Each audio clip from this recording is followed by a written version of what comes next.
You are entering the vicinity of an area adjacent to a location, the kind of place where there might be a monster or some kind of weird mirror.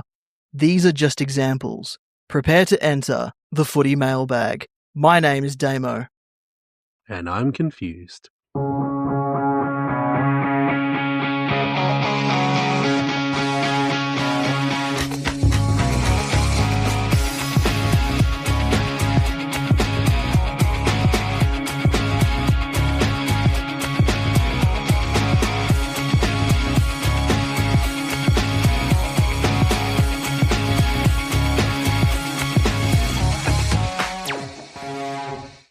Yes, hello and welcome to this week's episode of the Footy Mailbag.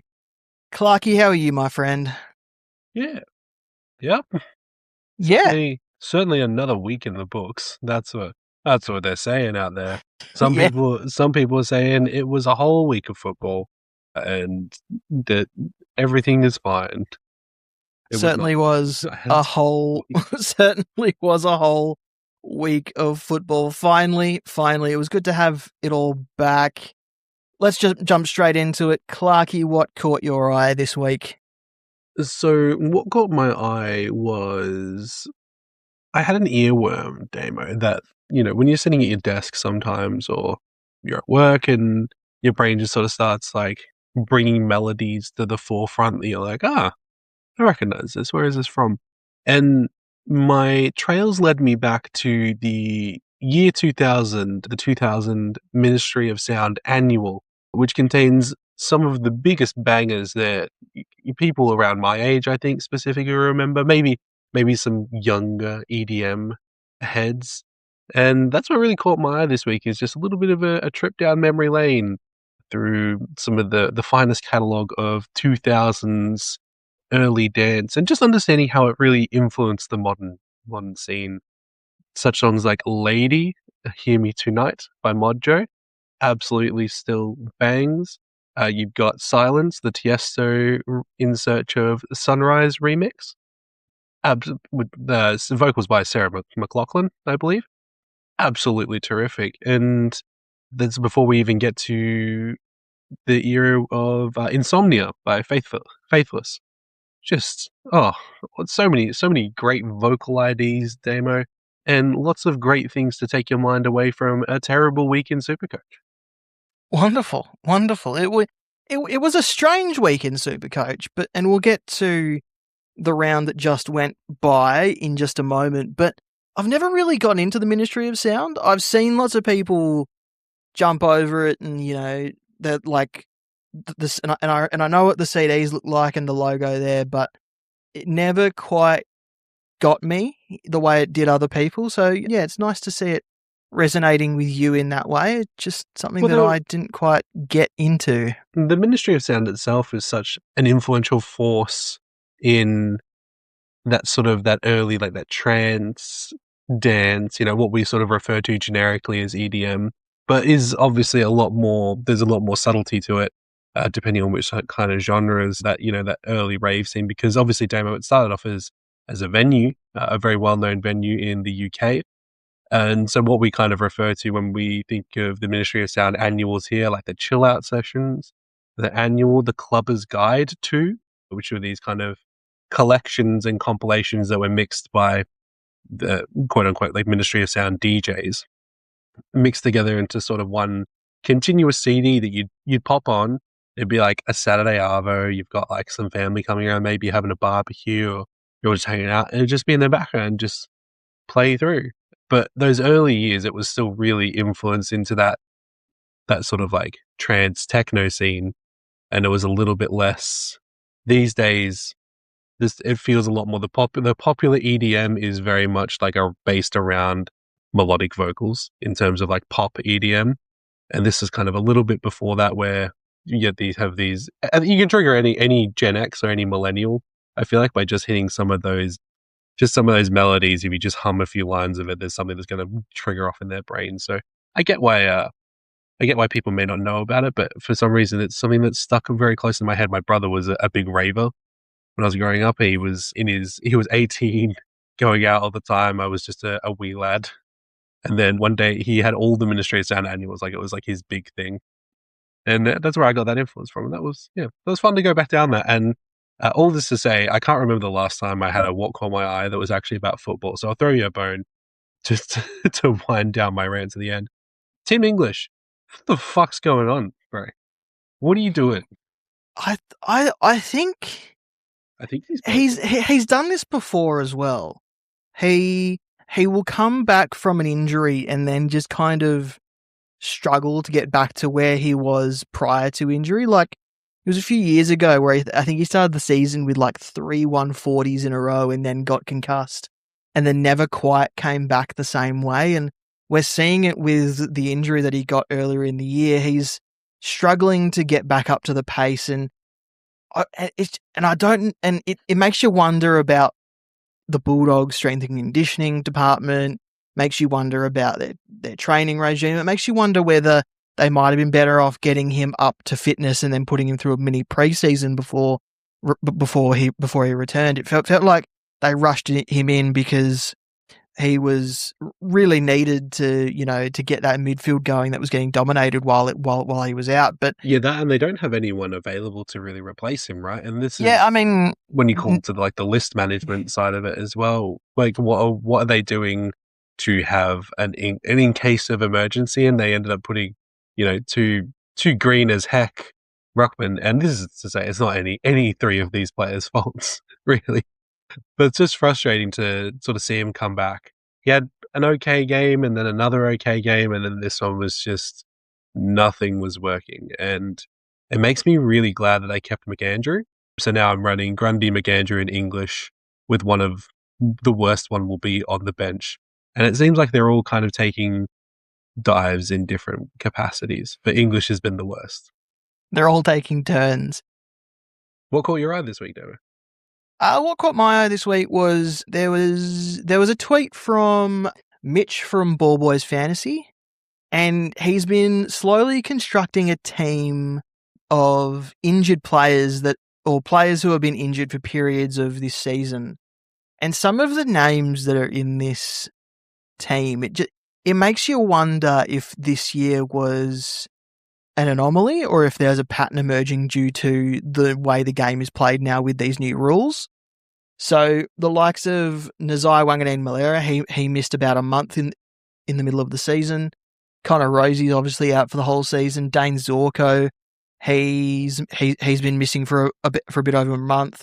Archie Roberts did his shoulder. Lockie Whitfield has been in and out over the last month or so with various issues. Jack Sinclair's now out for the season. Errol Goulden missed 14 weeks of the season. Darcy Parish missed over a month of the season, and he was a popular starting pick because he was a cheap starter. Hugh McCluggage has been in and out, and the periods that he's been out has been longer than the periods that he's been in.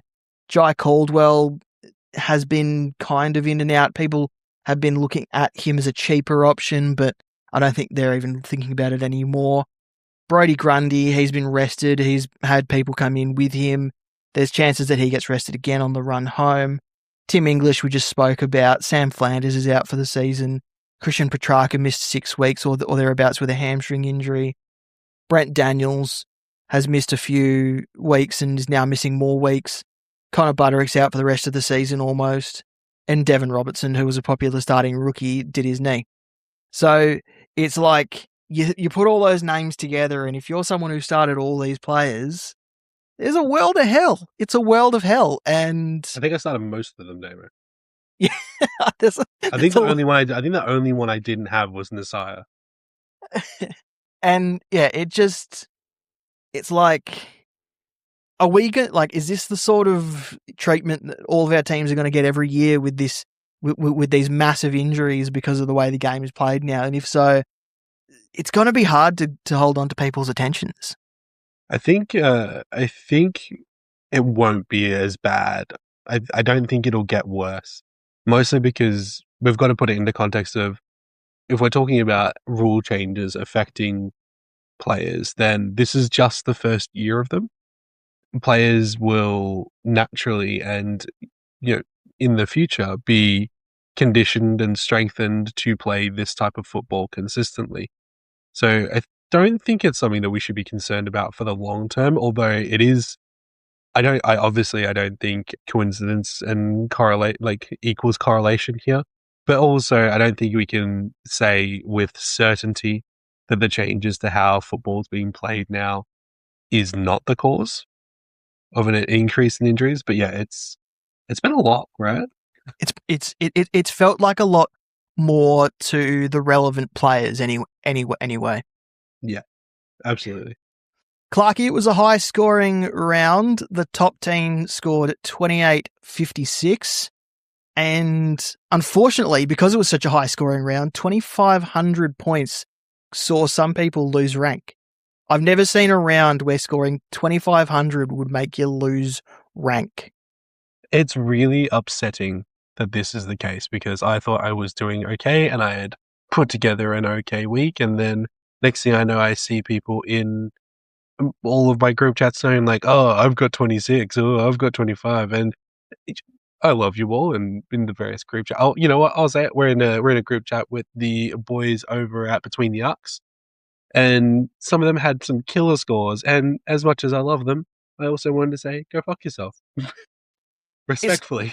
I don't mind the boasting about big scores. It's the people that go, I had a shit week, and then they post up a score that's like 26, 27 or something, and it's like, if you had a shit week, my team was terrorized. Like, it's very much a game of everything has to go your way, from captaincy to fielding choices. I had McAndrew on the bench with a 115, English on field with a 71, like just these little things. Like I got 24.54, right? Which any other week if a bit like Melbourne with our 35 point win over Hawthorn, if you told me I was going to have a 24.54 at the start of the week, I would have been like, that's pretty good. That seems like a good score. But then you tell me that at one point it was 96 points, and I was projected at one point for a 25, almost 2,600 score. What do you do about that? It's circle of control, Damo. I think that's what we got to remember, is just you can only control the elements that are in your circle. Don't stress about what other people are doing. Just field the best team that you can every week and hope that it goes your way. I also think with the way the game is being played now, high impact is rewarded more handsomely in the Supercoach system. So I think guys that control the game, guys that change the way a game is progressing, score way more points than people that just go out there and score their 25 and get their 25 possessions every single week. You know, like we were talking prior to the recording of the podcast about how most midfielders have midfielders like a Finn Callaghan, a Jack Steele, a Sam Walsh, these sorts of players who go out there and get their 25 to 30, but they're not quite as clean. They don't have the same amount of impact. They score okay, but they're not like massively changing the way the game is played. So like Jack Steele, I own Jack Steele. I'm pretty happy with Jack Steele, not as an M8, but as an owner. I've liked the fact that I can pretty much bank on a 95 from him most weeks. But because he only scores about 95 most weeks, I'm relying on my other midfielders to kind of come out of the blocks with 120s, 125s and all that to kind of bring up the rear a bit more. So, but he's not the only one sitting in that box. Finn Callaghan's barely gone over 105 the last 8 weeks. Sam Walsh has been struggling a little bit. He scored a 60 odd on the weekend. Ed Richards isn't quite doing it the way that he was earlier in the season. There's all these guys who kind of sit in the okay, but they're not going to be the cornerstone of your team. And they're the guys that are stuck in people's teams at the moment. Yeah, and what do you do about that? What I do about that? What is to be done about Danny Houston, Damo? I've been saying it for weeks. Very tempted every week to just take him out back, but I also only have 4 trades, and I should probably hold them. Yeah, it's a case of we're only getting to these decisions now once our teams are complete or close to completion. And with the limited trades, it's now a case of you got to probably hold them 2, 3, 4 weeks longer just so you can make sure that you've got the trades in the bank in case injury strikes. That being said, I'm currently looking at just spending 2 of my trades to bring in Nasaya at my flex and then just being done with it. That's it. Yeah, I've been Maybe that's it. I've been very tempted to use my last trades as well, just to let Set Jesus ourselves take the free, wheel. baby. Yeah, set ourselves free. Set us free. Like last week, Clarky, we had a quick look at 2027. We're going to do that again now. Which premium do you suspect has reached their cliff and won't be an option next year? I'm tempted to say Tim English because that's easy, but I feel like I could pick a better answer. I feel like I could pick a better answer if I tried. I'm reasonably certain that I think we're kind of at a point where this might be controversial. Bont. Do you know what? On Sunday night, Al Payton tweeted out a list of midfielders that we're going to have to find money for next season. And Supercoach Mama, she won 2021, was it? Or 2022? She's a previous winner. She actually, friend of the show as well. She might even be listening. She actually mentioned that she might probably fade Bont as a starting pick next season. So you're not the only one in that camp. I've wondered about him if the Bulldogs get Zach Butters, what sort of impact or what role he would play. So I can see the Bontempelli thing happening, but I can also see him always being that sort of player who, if the matchup is good, if the run in the fixture is good, he might be a good selection. So I don't know. He's always a 160 threat, isn't he? Yes. That's the worst part about Bont because at the moment he's just put up an 80, but his scoring hasn't been terrible. He's dropped to 560k, which is probably around about the price that I picked him up at. But looking at his last few games, this is the lowest score he's had since round 10, which was also an 88. So I say this all with a grain of salt, but actually the Butters thing is probably one of the other reasons why he is the first one to pop up in my head. Obviously, Yeah. I think it's very likely that we'll see Libba potentially call time at the end of this year, given his ongoing concussion issues. He's got over the concussion issues, but then had some back issues to deal with, and then some leg issues to deal with, which is what's delayed his return. And he's still a very good footballer, but I wouldn't be surprised if he was like, I've kind of had enough. Yeah. And that future midfield of the Dogs, to me, based on the information from a good friend of the show, Chris, who is one of my co-hosts over at the Falcon at Falcon Footy Pod, Riley Sanders, Ed Richards, Butters, Bont is probably that ideal for if Butters goes to the Dogs, but even then just replace Butters with the next best available person going forward. I don't think I agree with you there. I don't see him not being a factor, but maybe I see him winding down a little bit in terms of the production. They do like him forward as well because he does have that height he's a threat and ability to hit the scoreboard. So yeah, he's like a likable Patrick Dangerfield. Yes, in terms of just as a person and in Supercoach. Yeah, I mean there are some big Patrick Dangerfield fans out there. He's alright. He's not as good as Bont. I think perhaps Lockie Whitfield. He will be interesting. He'll be 32, turning 33. Is he that old? Yeah, because he was pick 1 in the 2012 draft. Oh wow! Okay. So, and he's constantly getting these little issues with hamstring, concussion, calf, those sorts of things. So, I just wonder if, with the drafting that they've done over the last few years with Harry Oliver, Oscar Taylor, Lockie Ash is coming through, obviously.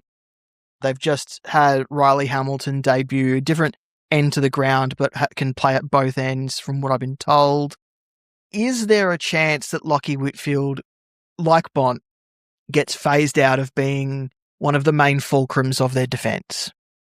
Quite possibly, because I think this Giants outfit as well, even though they, and sorry to bring it up, Damo, even though they beat Freo this week, they've still not had a very good year in terms of standards. They've had moments of brilliance, which was, beating Freo is a big feather in their cap, but mainly the one that comes to mind is that epic, is it like 15-goal run on Brisbane, Yeah. reigning premiers Brisbane, and then they've got Tom Green to come back, and then they've also got to somehow make all of this work. They were missing Sam Taylor for parts of they could be anything, but I probably feel like you're very close to the truth of, well, who replaces Whitfield, or will they just keep on persevering until he becomes useless like Cornelio? And I mean that with no disrespect to Stephen Cornelio, because he has had his time, he's been one of the best at it, and he's just not that guy anymore, and that's okay. But GWS are running him still instead of putting time and effort into these younger guys. Yeah, I mean, I talk about their drafting over the last few years. They've got James Leake and Joe Fonte coming Love them through. both. Yeah. Oscar Taylor was the top pick in the most recent draft. Harry Oliver was one of the top picks in the most recent draft. Finnegan Davis as well is another guy that they picked up who can run off halfback. They've clearly been planning for a succession plan here, and I just wonder if I don't think he's ever going to not be a player that we consider. I just wonder if he goes from a 105 averaging guy to like an 85 averaging guy. Yeah. Yeah, that's reasonable to expect. I'm going to throw one more name at you, which is, and I hate to say it because he's my boy, but I'm going to say Clayton Oliver. Oh, yeah. Also at the Giants. Yeah, also at the Giants. It's kind of what's brought it to it. I think he's had from a super coach perspective and a football perspective, he's been great. But from a super coach perspective, when Tom Green gets back to this side, I think this is kind of like the last year that Clary is viable as a primo in quotes. Yeah. And it's sad to say because he's absolutely my boy. I've got a lot of love for Clary. But yeah, I don't see it continuing in the same trajectory next year. He's currently averaging 107, but he's probably good to sort of spike up and down plus or minus, say 20 points being generous. And yeah, it's hard to say, but I don't think that'll be there next year. Yeah, with Tom Green returning, the roles isn't as straightforward next year because having two of those guys can really slow down your midfield. So, and they'll probably want to keep guys like Callahan going through there who has a bit of speed on the ball, like Bedford as well. Toby Green, if he's still there, although it sounds like he won't be. But yeah, they're Harvey Thomas as well. Harvey Thomas, yeah. So I can see it. And then it's actually sad to talk about this a little bit. It is. It's a little bit sad now that I'm going through the list.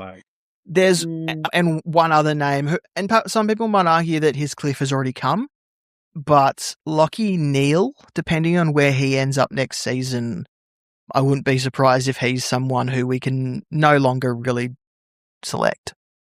Yeah, I can see that. Less sorry about that one. Actually, you've chosen a good one.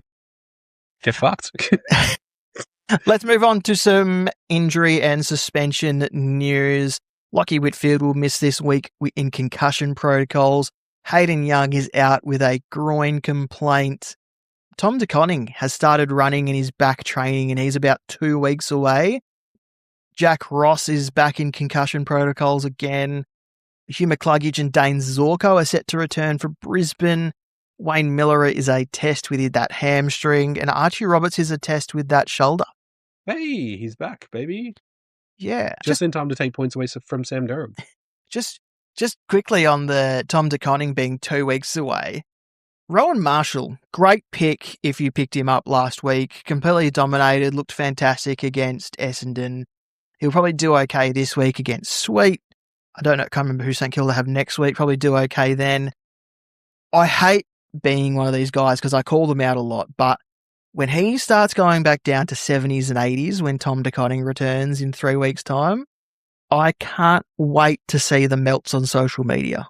And the next three, he's got Sweet, Mitch Edwards / Reece Stanley. Is he still alive? He's still there, but he hasn't been playing. Yeah. And then Sherry, Grundy, and Pitney? Yeah, maybe. Yeah. So his run gets easy and then incredibly hard. Yeah, but I on the traffic lights, we'll talk about the traffic lights a bit more later, but I put Rowan Marshall as a yellow, saying I thought it was a short-term play that not a lot of people had the trades for. Didn't get a lot of love for that in the comments, but now TDK is 2 weeks away. I can't wait for people asking us questions. What do we do with Rowan Marshall? Keep him on your bench. Pretty much. You're stuck with him now. It's sad too because he's much better than TDK. Yeah, all eyes on if he ends up somewhere next season that brings him back into relevancy. Yep. Popular trade targets this week. Everyone's looking at Bradley Hill. He's assumed a role behind the ball the last 2 weeks with Jack Sinclair out. Max Hall has really taken that Sam Flanders role and has been excelling at it. Bailey Smith is under 600k finally, and his break-even's about to go in the other direction, so jump on him.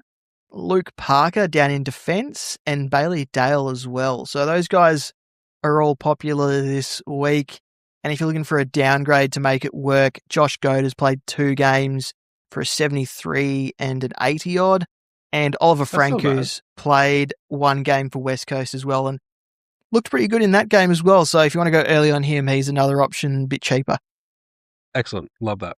Hey, it's time for the spark. I'm going to go straight into it, Damo. This one was an easy one, as we always say. You know who the popular guys are. I'm not going to say some weed nerdy NAS pick or, bring in Bailey Smith because he's under 600k. You know that. You're smart. You're beautiful. Look at you.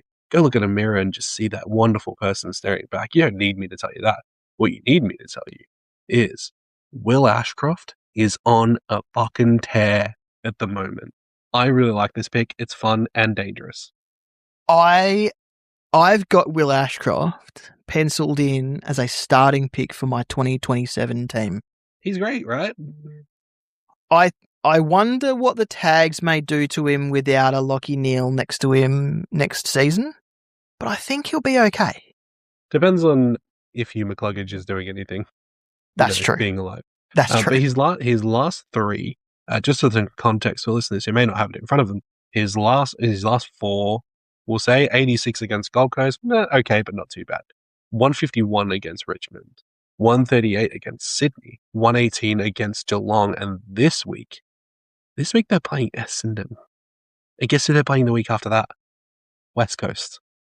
And guess who they're playing the week after that? Port.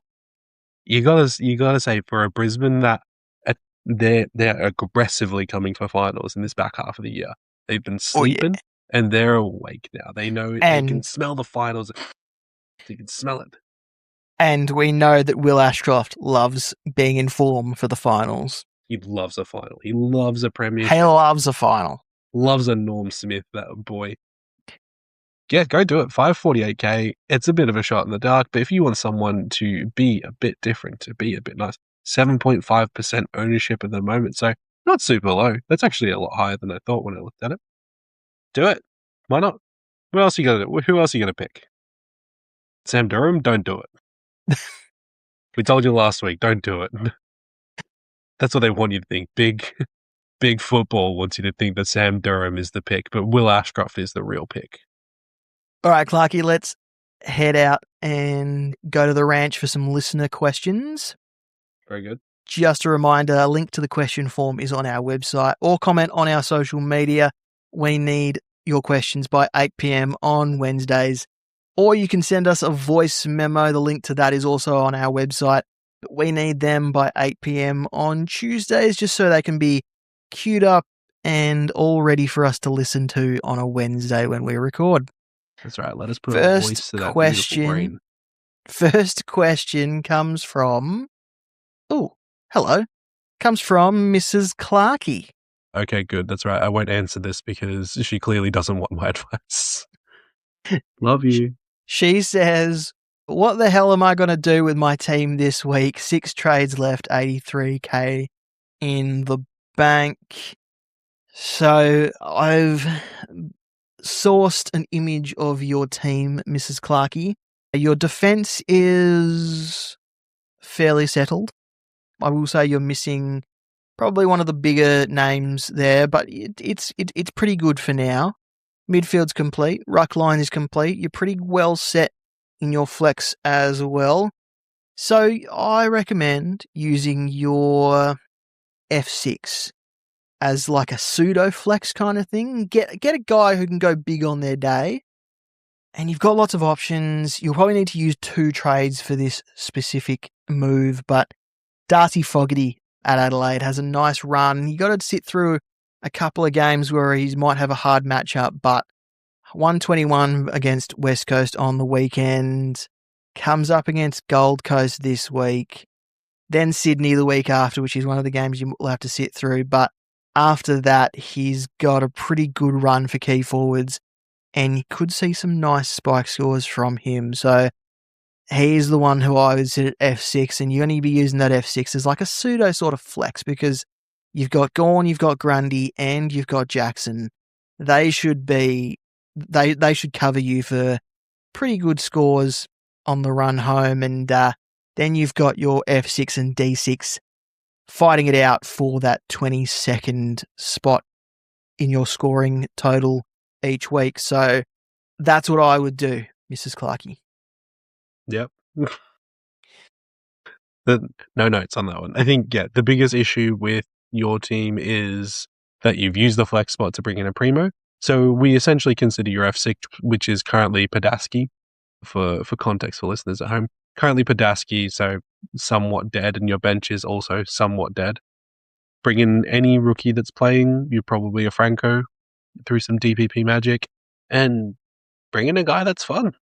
Fogarty, her and I have spoken about Jacob Van Rooyen this week, which, once again, key forwards, fun but not so much fun when they're not doing well. But there's plenty of options. Well, not plenty of options. There's like 3 options. Isaac Rankin also exists. Yep. But we all have feelings about Isaac Rankin as a person. Next question comes from Jose. He wants to know, Colby McKercher, Darcy Cameron, Dan Houston, considering their current form and upcoming games, which of these can we count on for reliable scores for the rest of the year? And which one would you prioritise trading out? I hate all 3 of those players. Maybe Cameron's all right. I think hold on to Colby McKercher for his DPP. Hold on to Darcy Cameron because he is the ruckman. He is going to have pretty good games there every so often. Probably not this week. Maybe not this week, but who knows? Dan Houston. Most people are getting fed up with Dan Houston. Oh, what? No. Why? He's doing so well. I think there's not a lot of options to go from Darcy Cameron at his price. Colby McKercher is valuable for his DPP, so hold on to him. Dan Houston, you're more likely to find someone to replace him around his price than Darcy Cameron around his price. Makes sense to me. So, in terms of priority, in that I would go in backwards order of what your question said. So, Dan Houston, number 1, Darcy Cameron, number 2, Colby McKercher, number 3. But again, who are you trading Darcy Cameron to? There's not a lot around his price that makes a lot of sense or is going to give you much different. Yeah. Throw Dan Houston into the sun. Next question comes from Chris. I'd like to get Baz Smith, but I'm worried he may be rested on the run home, even with Geelong needing to keep winning. Perhaps I buy a cheaper guy whose rest is less likely. Thanks as always for your great work. Yeah, Geelong need to keep winning, so I think Bailey Smith will continue to play. Geelong are kind of weird in that they might not take him on any longer trips, but I don't think they travel to Perth again. I don't think they've got many trips into Queensland in the back end, so I think you should be okay. Adelaide's not a long trip. Into Melbourne's not a long trip. They've got some few. JMO, let me throw this out there. They've only got 1 interstate game for the rest of the year. Yeah, so I think... Which is this week against the Giants. They're playing at NG Stadium. Then they're at GMHBA, MCG, GMHBA, Marvel, GMHBA. Which is what I'm assuming GMS is, sorry. I think Bailey Smith is a good pick. I don't think you need to worry about him being rested, but Geelong don't always like to tell us when they're going to rest guys. So, but yeah, I think Bailey Smith is going to be okay because they don't really leave Melbourne, as Clarkie's just told us. Yep. Must be nice. Must be nice. Next question comes from Pete. Hey fellas, 2 trades left now in full primo, but M7 and M8 are Sarong and Walsh. F6 is Jagger. Do I trade one of them for a Bailey Smith and ride home with 1 trade for the year? If I trade Jagger, then my flex, Rowan Marshall, goes to F6 and Baz becomes flex. The other option is to keep Walsh, Sarong and Jagger, but trade Artie Jones to Bailey Smith. Then I would have to move either Jagger, Rowe Marshall or Rankin to F7, but Padaski is my F8, so if he plays, I can really loop. Thanks. Don't trade Jagger Smith. I think you hold. Like for Bailey Smith in general? Look, going down to 1 trade with the amount of cover you have probably isn't a massive disaster or a massive problem. So I think Artie Jones to Bailey Smith, well, you've got a lot of money in the bank if you can do that. I think that's an okay move. I wouldn't trade out Walsh, Sarong or Jagger. But yeah, I wouldn't trade anyone out that's currently part of your finished team. But if you can move Artie Jones to Bailey Smith, then I'd say go for it. Just make sure you keep that 1 trade really locked away for when you really, really need it. Yeah, and then I would probably say Rowan Marshall. As I said, TDK is coming back, so when he's back, you just move Rowan Marshall to the bench and play between Rankin and Romo, I guess. Yeah. For that final position, and then Jagger on field. Yeah. As best he can. I think Jagger Smith will be pretty good for the run home. He's had some pretty good games since. He's not been any worse than Walsh, and I like him more than Walsh. So if that, whatever that means, I don't think that affects the comment anymore, but it's just a personal opinion. Yeah. It's just an opinion that I added in there for free. Next. Like this whole podcast. Next question comes from Jared. He wants to know, Sam coming out this week to Franco or wait a week and hope he meets his break even? Thanks, Legends. If you want to trade Sam Cumming to Ollie Franco, I have no issues with that. Don't know how many trades you have left, Jared.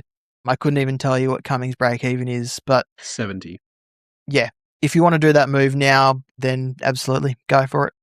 Yeah, I don't think it makes a difference. He won't loot unless he scores absolutely diabolically, which would probably be injury related against Melbourne. If he doesn't make his break even, he's not going to lose enough money that it would surely break the bank. Yeah. And if you cash out now, then it doesn't matter. You're not playing him on field either way, it sounds like. So either option is fine. Also, Jared, or another Jared, wants to know, do you think that Brad Hill now has Sinclair's role off the half-back flank and is a decent option for a 23rd? Or is it better to wait for rookies to fatten over the next couple of weeks and bring in Bailey Smith?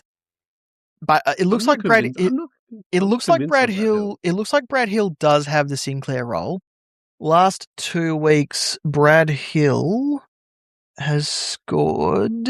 My question isn't so much whether or not he has the role, it's whether he can sustain it. He scored 113, 159. Doesn't leave Melbourne for the rest of the year. Has 5 games at Marvel out of his last 7, and plays Port Adelaide, Geelong, North Melbourne, Sydney, Carlton, Richmond and Gold Coast. I think he can sustain it with that run. The question is, would you prefer Brad Hill or Bailey Smith?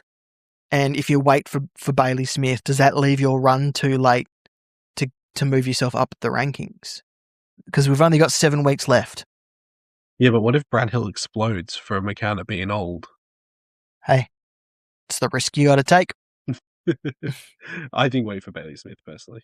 I'd probably say wait for Bailey Smith, but you can't wait too long for the rookies to fatten. Yeah. Alrighty, next question comes from Tristan. He says, hey guys, I put a lot of time and effort into making the choice to get myself into a position to get Josh Tracy and John Noble at the same time 2 weeks ago. Should I stick with them or look to move on? I'm thinking about Cozzy Pickett, and I have no idea about defenders. Already have Ash, Nass, and Holmes. Thanks Cozzy for the Pickett's advice fun. in advance. Yeah, Cozzy Pickett's fun. I think he's kind of found a little bit of his mojo, and we're playing Richmond this week, so yeah, that's hopefully good. That's hopefully a good week to own Cozzy. Yeah. As far as defenders, I don't mind holding Bodie on to- Uland. I don't mind holding on to John Noble though. Yeah, John Noble's fine. Like, I think Josh Tracy, he's getting to a point where he's gonna run into some harder defenses, so he might struggle with some high scores in this back end of the season. So moving him on, I completely understand, but I reckon you hold on to John Noble. yeah, that's fine. Next question comes from Steve. He says, "Hey guys, firstly, love the pod and both of you. Secondly, I'm really stuck this week and I value your opinions." Thanks, Steve. I'm currently at full primo, in quotes, including Houston and McKercher, aside from coming at M8. I have Cherry in my flex. I'm currently weighing up 2 plans this week and I can't decide which to go for. Plan 1 is trade Cumming to Sarong for a full primo, in quotes, team. Plan 2 is trade McKercher to Nass and keep Cumming at M8 for the season, potentially looping with Ison or Fitzgerald each week. Remembering I have Sherry in flex. Really torn on this one as I just made the choice to pass on Nass last week and I feel like it was a mistake. Am I just chasing points? Help. This will leave me with 2 trades left for injuries. Not a lot of trades. I think holding on to Houston and McKerch is okay, but I wouldn't rely on looping Cumming and Fitzgerald and Ison. So maybe if you can get to Sarong, do that, because at least you've got a chance of him going 90 to 110 most weeks. Even though it hasn't been happening, it's more of a chance of him doing that than the other guys that you might have to hold on to in your other plan. Yeah, sounds good to me. It's a tough position to be in. As much as an advocate for yeeting Houston into Sun, Yes, I am. Yep, for sure. And also, we don't believe in point chasing here. No. If you're trying to get the best player possible, then no, it's not point chasing. You're trying to get the guy who's consistently scoring a lot of points. And last question of this episode is for Jackson. The last upgrade is a defender. He has Hugo Hall-Kahan as D6 for now, before the upgrade, and his options are to trade out Dirksen and move Hall-Kahan to D7, or trade out Ison and move Hall-Kahan to M9, giving him DPP options. Which is the better move? Who has the better job security out of those guys? I think Ison has the better job security. Ison has the better job security. The DPP, though, is a little bit tasty. Like having Hall-Kahan as like a DPP switch. I suppose it's all about being on the bench anyway. So I think trade Dirksen. I think Ison's scoring is a bit more capped than Dirksen's, though. We don't know when Jacob Wiedering is coming back. So I think you could probably risk trading out Ison because you've got the DPP availability there with Hall-Kahan. You could probably cover it anyway if something happened and Dirksen wasn't playing. So maybe Ison is who you trade out. So I'm just checking Carl's injury list. The last update was on June 26th, which was when they said that he would be sidelined for a further time after just straining his calf at training. He's listed as TBC on the one on the AFL website. They'll have a confirmation of his return to play by round 19. So we still won't know until next week. Yeah, we still won't know until next week. So who knows what's happening with Jacob Wiedering or how long Dirksen's around for. That's all the questions. Thanks for sending them through. Keep a lookout for our traffic lights across our socials on our website. Shortly after teams drop on a Thursday, green is a good pick, yellow is a watch or a hold, red is a trade or a void. A player could earn their rating for several reasons, including but not limited to scoring potential, job security, price point, reliability, or injury status. Read the blurb to find out why a player has earned their colour. Pretty good traffic lights last week, Clarky. Scored a B+. There was only 2 real stinkers. Obviously had Logan Morris as the spark pick. He only scored a 77. But I did say that perhaps against Geelong first up, he would have a bit of a slow start if someone did trade him in. So maybe you go for him this week at a little bit cheaper and try and grab that spark magic, as well as picking up Will Ashcroft as well. So, yeah, it was a pretty good traffic lights, but it could have been better. We haven't quite got a full house for a while. Yeah, because we can't pick the same guys every week. Yeah, I had Bailey Smith on last week's traffic lights, so he won't feature on this week's, but that doesn't mean he's not a good pick. Yeah. An important note that we have for all of our listeners. Go check out our vice captains and captains article on our website, Nate's Captains. It's going to be a big scoring captaincy week, is his prediction, so you might have to run the gauntlet on some big picks this week. Clarky, who is your vice captain and captain? I've got the VC on Sheasel and the C on Bont against West Coast. I've gone a VC on Sheasel, like you, but my captain is on Max Gawn. Anyway, go and check out Nate's Captain's article. He can help you get your combination all set and ready to go for this weekend of footy. And that's it for this episode of the Footy Mailbag. If you haven't given us a listen on your rating, if you haven't given us a rating on your listening platform of choice, please do so. It helps new listeners find us. Clarky, where can people find you? Hey, you can find me at Quantum JC, or more than likely you can find me over at my other podcast, the Falcon Footy Podcast. We're at Falcon Footy Pod on Instagram and X, and this week we talked a lot about the World Cup. Nice. You can find me at DamoSC on Twitter, and then you can find the Footy Mailbag at Footy Mailbag on X and Facebook, or at The Footy Mailbag on Instagram. And then our website, of course, is thefootymailbag.net. Thanks for listening. We'll talk next time. Love you. Bye.